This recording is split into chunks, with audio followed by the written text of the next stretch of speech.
Assalamualaikum warahmatullahi wabarakatuh.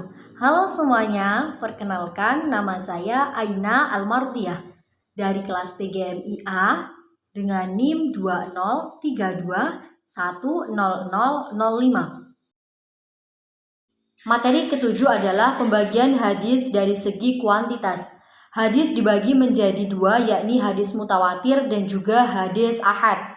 Apa sih pengertian dari hadis mutawatir itu? Hadis mutawatir adalah hadis yang diriwayatkan atau memiliki periwayat yang banyak dan periwayat-periwayat tersebut mustahil untuk berdusta dan keberadaan hadisnya dapat dijangkau oleh panca indera. Nah, hadis mutawatir itu dibagi menjadi dua, yakni hadis mutawatir lafzi dan juga hadis mutawatir maknawi. Apa sih perbedaan dari keduanya? Maksudnya, hadis mutawatir lafzi itu adalah periwayat itu memiliki lafadz yang sama. Jadi redaksi hadisnya memiliki lafadz yang sama. Sedangkan hadis maknawi itu adalah periwayat-periwayat tersebut memiliki redaksi hadis yang berbeda-beda tetapi memiliki makna yang sama. Yang kedua, pembagiannya adalah hadis ahad. Hadis ahad adalah hadis yang syarat-syarat hadis mutawatirnya tidak terpenuhi. Mungkin dari segi perawinya yang sedikit atau ada beberapa perawi yang berdusta, dan juga mungkin saja keberadaan hadisnya itu tidak dapat dijangkau oleh panca indera. Hadis ahad ini dibagi menjadi tiga. Ada hadis masyhur yang pengertiannya hadis ini diriwayatkan oleh 3 orang atau lebih, tetapi kedudukan hadisnya itu masih di bawah tingkatan mutawatir. Selanjutnya ada hadis aziz yang mana ini diriwayatkan oleh 2 orang perawi. Lalu ada hadis gharib yang mana ini diriwayatkan oleh 1 perawi. Hadis gharib sendiri pun dibagi menjadi 2, yakni ada gharib mutlak dan juga gharib nisbi. Lantas perbedaan antara hadis mutawatir dengan hadis ahad itu apa? Perbedaannya itu dapat kita lihat dari yang pertama. Hadis mutawatir itu diriwayatkan oleh banyak perawi dan mustahil untuk berdusta. Sedangkan hadis ahad itu lebih memungkinkan diriwayatkan oleh sedikit perawi. Yang kedua, hadis mutawatir itu adalah ilmu pasti atau qat'i, sedangkan hadis ahad itu bisa jadi ilmu dhanni atau ilmu dugaan. Lalu hadis mutawatir itu kedudukannya lebih tinggi daripada hadis ahad. Selain itu, kebenaran keterangannya juga, hadis mutawatir itu mustahil bertentangan dengan Al-Quran, tetapi hadis ahad itu mungkin saja ada sebagian yang bertentangan dengan Al-Quran. Materi yang ke-9 yakni tentang hadis dhaif beserta macam-macamnya. Berdasarkan macam-macamnya, hadis dhaif itu dibagi menjadi 2, yakni berdasar terputusnya sanad dan juga berdasar tercelanya sanad. Berdasarkan terputusnya sanad, hadis itu dibagi menjadi 5, yakni ada hadis mursal, hadis munqati, hadis mu'dhal, hadis mudhallas, dan juga hadis mu'allal. Apa sih pengertian kelima hadis tersebut? Yang pertama yakni mengenai hadis mursal. Hadis mursal itu adalah hadis yang sanadnya itu terlepas atau gugur, dan juga bisa disebutkan juga bahwa hadis mursal itu setelah tabi'in itu nama sahabat tidak disebutkan, jadi mengurangi kebenaran atau kevalitan suatu hadis tersebut. Yang kedua yakni hadis munqati. Hadis munqati ini bisa disebutkan sanad yang berada di tengah itu urutannya tidak berurutan, sehingga ketika kita mau menentukan apakah ini termasuk hadis yang bagaimana, yang sahih atau hasan atau bagaimana, ini akan lebih sulit. Jadi hadis ini dikategorikan hadis dhaif atau hadis yang lemah, yang mana tidak bisa dijadikan dalil dalam menentukan sebuah hukum.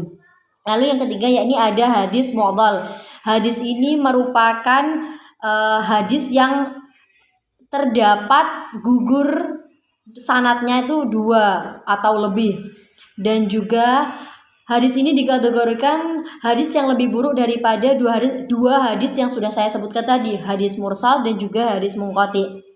Lalu yang selanjutnya ada hadis mudhallas. Hadis ini bisa kita katakan di dalam hadis ini masih menyembunyikan sesuatu yang tidak disebutkan, baik itu tadlis atau menyebutkan secara isnad maupun asyuyukh. Lalu yang terakhir yaitu hadis mu'allal. Hadis mu'allal adalah tersingkapnya di dalam ilat. Jadi hadis ini masih memiliki kecacatan yang mana tidak bisa bisa menjadikan hadis ini menjadi hadis yang lemah atau tidak bisa dijadikan sebagai rujukan dalam mencari sebuah solusi. Pembagian selanjutnya yakni hadis dhaif berdasarkan tercelanya sanad. Di sini pun dibagi menjadi dua, tercelanya sandaran matan atau juga tercelanya matan. Yang pertama, menurut bila dilihat dari tercelanya sanad itu hadis dibagi menjadi dua, yakni hadis mauquf dan juga hadis maqtu.